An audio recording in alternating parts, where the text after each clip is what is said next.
Let's talk about how to finish strong in 2018. Now, I love this time of year. It's an interlude as you head through August towards September. It's a springboard where so much of the world comes back and starts really thinking about the future. Now, for many people, I mean, after Labor Day, kind of the music stops, right? Now they're scrambling. And we much prefer that you get out in front of your planning because Q4, that momentum carries forward into the new year. So just right up front, I applaud you for investing the time. You know, I've been saying for years, the people who like this the most need it the least. I see this all the time in every field of endeavor. You look at, you know, there's some pretty powerful golf tournaments that are happening right now, and you know, these are the best in the sport, and yet they outwork everybody. They don't believe their own hype. They have personal coaches holding them accountable. It was just Sidney Crosby's birthday the other day, and I've been told by people who know him that he is the hardest working guy, even though he's the best in the sport. Nobody outworks him. And that speaks to you. You work hard in the business, but you're also working on the business. And that is leadership. I'm going to give you my favorite quote of the day, Ernest Hemingway. He said, "There's no nobility in being superior to another person. The nobility is being superior to your former self." And that's the beauty of this community, is you're all striving to work hard on yourself, work hard on your enterprise. And I don't want to overstate the tone or the theme of this presentation. It's a reset, it's some reminders. But let's talk about some proven strategies. Let's talk about, first of all, cracking the code. The reason why I wanted to put this back in here is because I just want to remind you, I don't want to oversimplify anything, but there's 3 numbers in the combination. I'll never trivialize your technical ability. I just don't want you transacting on that technical ability. And I certainly don't want you to fall into the commoditization trap. I know you work hard developing your wealth management process.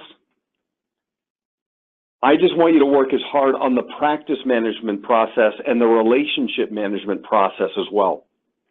You're not just managing money. You're managing a business and you're managing people. So I want you to consistently demystify your value. I want you to depersonalize the industry, or sorry, demystify your enterprise, because the industry has clients emphasizing and fixating on what you cost. And the byproduct of that is people do focus on products, pricing, and performance. That's not proprietary. Now let's talk about the objectives heading into Q4. And these don't change, but this is just some gentle reminders. We all know how the law of familiarity and loyalty fatigue works. We want you to consistently rejuvenate relationships and insulate them from competitive factors. We want you to be well positioned to capture any and all money in motion to maintain full empowerment. And we want consistent conversion where clients become advocates. And part of that is communication, where your clients actually understand what advocacy is. Advocates don't refer people to you because they're trying to help you grow. They feel they're doing their friends a disservice if they don't make the introduction. So they're not just advocates for you and your value, they're advocates for their friend. And all of that is engineered. Now, I'm going to go off on a slight tangent here. If you haven't already done so, I'm going to ask you to gain access to the video we have called 7 Pillars, 1 Process. Remember, the goal is to constantly take the abstract, commoditized, transactional nature of your value, make it conceptual, and make it proprietary. I continually say, you don't want a client buying something, you want them buying into something. You know, it's not uncommon. One of our clients could do as many as 85 things for a client over the lifetime of the relationship. But none of those are proprietary in and of themselves. Those are puzzle pieces. We want your clients buying into the process. The process is like the picture that makes it easier to put those pieces together. That video is so succinct in enabling a financial advisor to not play defense and not be tempted to negotiate value to try to win someone's business, and to differentiate and create professional contrast. Ultimately, so your clients do become that personal CFO, or view you as that personal CFO. So my point is, make sure, if you haven't already done so, that you and your team have internalized that positioning. And you'll see where you can embed that into Q4. So let's just get back on track. Now, when it comes to advocacy, in my history, I've come to the realization that in the fourth quarter is where, more than any other time of the year, the most referable moments occur. Generally speaking, there's more volatility, and we know how that works.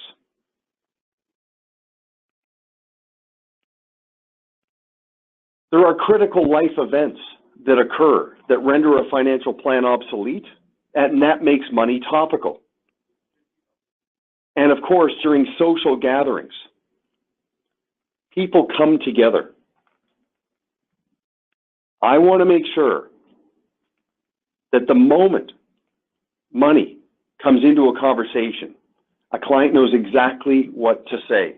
Not endorsing you and saying nice things about you, but lighting the path and introducing someone to you. So let's preheat that oven. Let's get out in front of this. Now, many, if not all of you, have been exposed to the Next 90 Days campaign.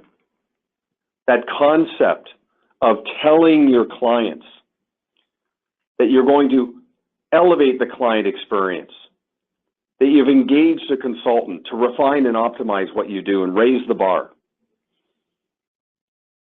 And you've asked those 3 questions to engage your client into that evolution. It's not a campaign, it's a culture. So keep the Next 90 Days mindset embedded and part of your habits and rituals. I'm really hoping that all of you do a 90-day call rotation, at least for the 20% of your clients who generate 80% of your business. Carve out 1 hour a day to work on your business. Tune out the world. Book a recurring meeting with yourself. View it as importantly as you would any other meeting. I'm hoping on the bottom of your emails, it says that you respond to emails between 3 and 4 p.m. every day. And at the end of your phone call, voicemail, it says, I return phone calls between 3 and 4 p.m. every day. If your matter is urgent, please contact so-and-so. You're projecting scarcity. But if you think about it, you know, I was telling my kids yesterday, now that they're starting to make some money, pay yourself first. Don't wait till the end of the month to see what's left and then pay yourself. Pay yourself first and then pay for everything else. Invest in your business first. Make that a priority. and professionalize and standardize this process, reaching out to your clients. Now, here's the thing. In every phone call, proactive phone call you have with a client, at the end of the call, prime the pump for your next strategy and tactical review meeting. Let them know that you're adding some components to your service model. You're raising the bar. And the next time we do get together, I'm going to walk you through what that looks like.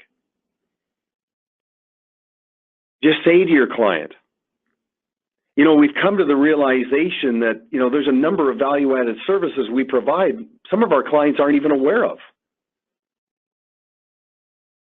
So the next time we get together, I'm going to add a couple of items to the agenda so I can drill down so you have the complete picture. Just plant those seeds in the call rotation. Frame every phone call, proactive or reactive, with form based on the why and how dynamics. You know, everybody, all of your clients, they aspire to achieving financial independence. They all want to get to the point where they can say to you, wow, my money makes more money than I do. I've got a work optional lifestyle. I go to work because I want to, not because I have to. They all want to get there. Just make sure that they know that you know why they want to get there, so there's no anticlimax. Money is a means to an end. Make sure they know that you're aware of all the things that they want to do once they become financially independent. All the things that give them meaning and purpose and fulfillment and gratitude. That's why form is so profound. So prime the pump, 90-day call rotation, professionalize it, and plant those seeds. Point to your next meeting. Now, I'm hoping all of you have built in the provision of sending out a Thanksgiving card to all of your clients this fall. You know how we feel about lavish cards. Those cards have the best impact, the best shelf life. They can't be dismissed. You know that people sort their mail over a garbage can. Make sure that card stops them in their tracks. Make sure you own the mantle.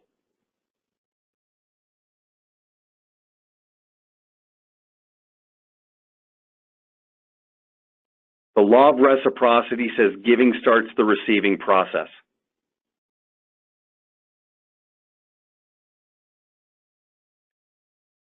Now, in addition, I'm not saying a holiday card in December is a bad idea. It's not a bad idea. It's just that a lot of people go through those motions. So a Thanksgiving card is more unique. A lavish card, of course, stands out. In December, there are client events that you can do, and there's a holiday letter, and there's a template, by the way, that we'll make available for you with some scripting.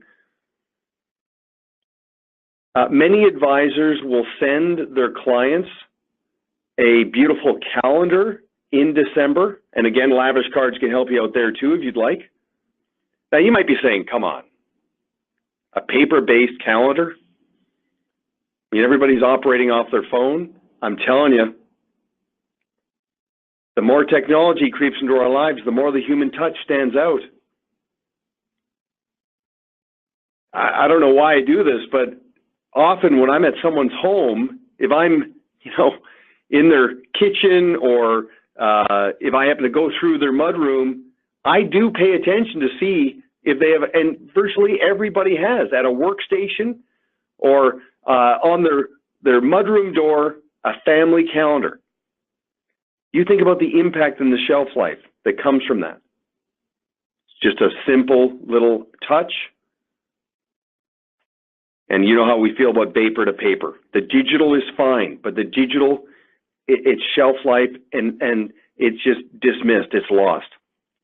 The tangible, I can hold it in my hands, impact and shelf life is always the goal. Now here's what's interesting about the holiday letter that you can send as a standalone. or with a calendar is just put in a little call to action. Now remember the distinction between stewardship and salesmanship. You never want to pitch anything as a favor you're asking of a client. It's not attractive. You want to position everything you do as a service to the client and being fueled by your purpose. Which is why the call to action you can put on the bottom of your holiday letter in December can simply read your own version of this.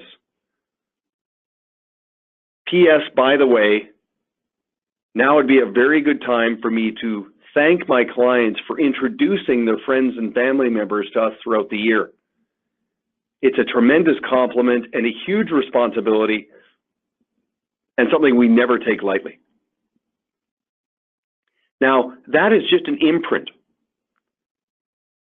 The art of communication and articulating your value includes having a thread that weaves through all of your communication where you're triggering moments of recognition and awareness and familiarity for the action you're hoping the client will take.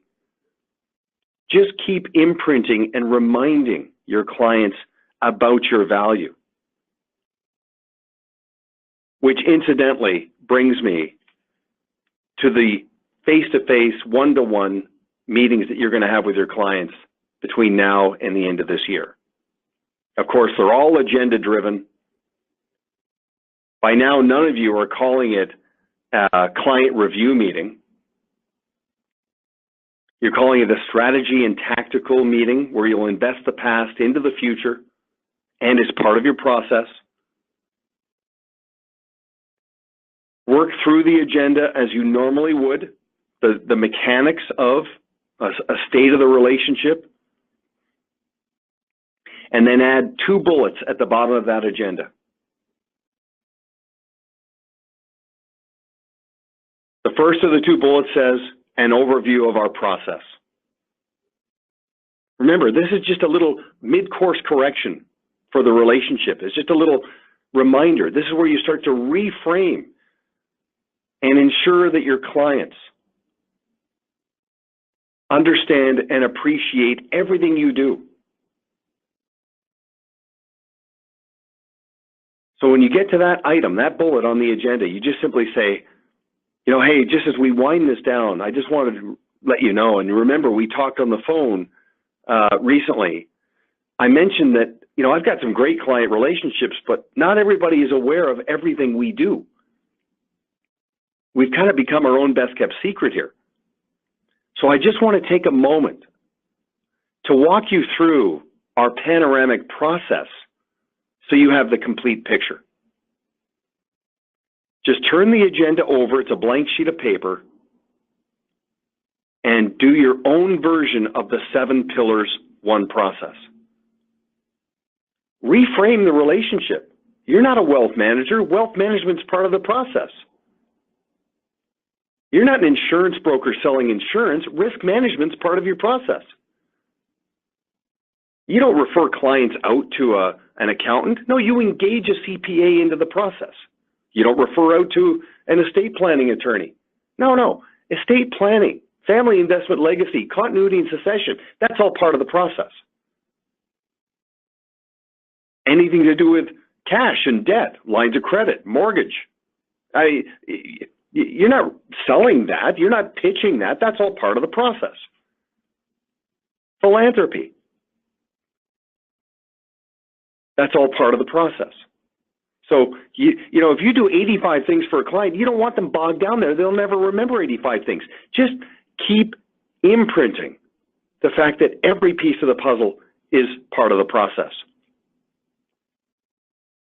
And then my favorite bullet of the 7, or pillar of the 7, is value added. Your value added services. You know, you don't just sort of throw things in because you're a good person. You don't want your clients just fixating on the qualities and skills and intentions that you have. That's all very nice. That's just not proprietary. And remember something, no good deed goes unpunished. If it's all positioned, like financial planning, no. You're not a financial planner. Financial planning is part of your process. A financial plan is commoditized. Financial planning is fluid and dynamic. That's part of the process. If you think about those 7 pillars and how you're compensated and how you are fee worthy, just remember something. The wealth management pillar, call that 75 basis points or 1%. Pillars 2 through 6, that's 25 basis points. Value added pillar, 25 basis points. So you're not defending. You're just rationalizing, look, we've got a process in place. And we don't pretend to be all things to all people, but the clients that are really attracted to us understand that they're not just getting us and our advice and our judgment and all our good qualities, integrity and knowledge and expertise. They're getting this process, and they're buying into a client experience that's driven by best practices and standard operating procedures. We run our business like a business. Now, a broker might be less expensive because they're just trying to get the business. They're coin operated, they eat what they kill, and that's fine. That appeals to some people. But we want our clients to buy into the process. And then just remember, of all the value-added services you provide, one of the most important, and you can simply say this to the client, just point to that pillar and just simply say this. You know, we've got a lot of clients who are not aware of this, but as a value-added service, we make ourselves available to be a sounding board for friends and family members of our clients. And they do not need to become a client to take advantage of this service. If they're important to you, they're important to us. And I want to let you know that. Just put that out there. See where that lands. 50% of your clients in the next 90 to 120 days will just thank you for bringing that up and just leave it there. You know, half of your clients, even if you just do this for the 20%, half of them will say, yeah, you know, I didn't know you did that. Or it's funny, I was talking about you last week with my sister. They're giving you permission to walk through the process. Again, by saying they don't need to become a client to take advantage of this service, you're putting everybody at ease, including yourself. You don't have to feel obligated to bring on somebody who's not a good fit. But you're putting your client at ease as well. Remember, your client needs to know exactly how it's going to reflect on them if they do introduce someone to you. But when a client gives you permission to go deeper, and you say they don't need to become a client, if they want to become a client, that's a different conversation. And then just say this: we only accept new clients who are introduced to us, but we're not all things to all people. We're all things to some people. This is not about who we're looking for. This is about who we're suited for. And then just walk them through your ideal client profile based on AAA. Assets based on fit, there's an alignment of interest. Attitudinal qualities based on the compatibility, I'll never dread their call. And then advocacy. Just simply say, look, our clients aren't even clients, they're advocates. I bet you have second and maybe third and perhaps even fourth generation clients. Well, the people who made it rain and made those introductions, they did not do that to help you win an award or become president's club or drive up your production. They did that because they believe in you, they believe in your practice, they believe in your process, and they're looking out for the friend. They see the alignment of interest, they see the friend's unmet need, they see your value, they make the introduction, they expect nothing in return.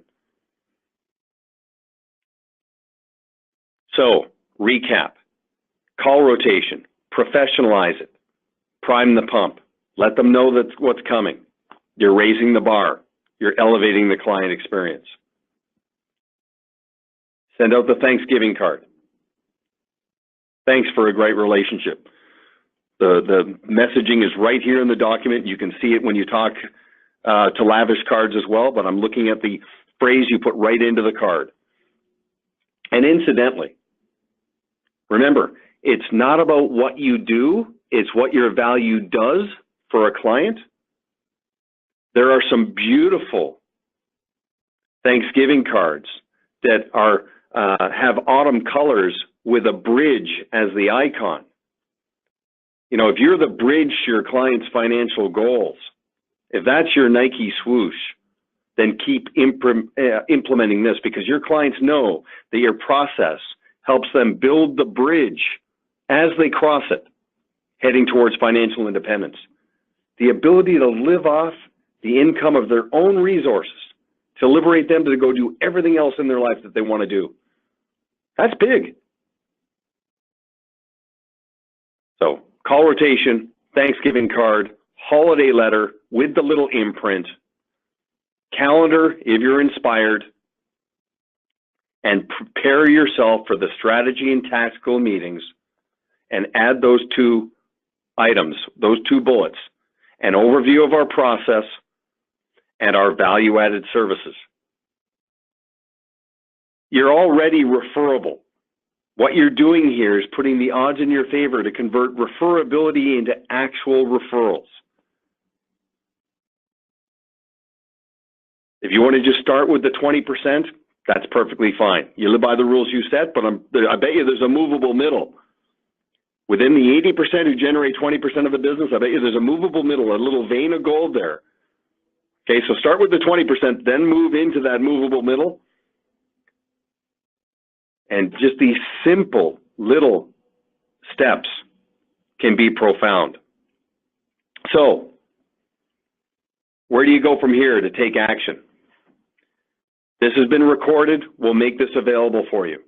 Number one. The document called Finish Strong. You see the access there, and the URL for the 7 Pillars 1 process is there. Lavish Cards, either check out their site or give them a call. And again, all the templates and tools you need to translate this stuff into results. Do me a favor, don't be misled by the simplicity of these concepts. Remember something, there's nothing wrong with your business, there's nothing broken, there's nothing dramatic that needs to be done. Refinement and optimization, minor adjustments can lead to major improvements.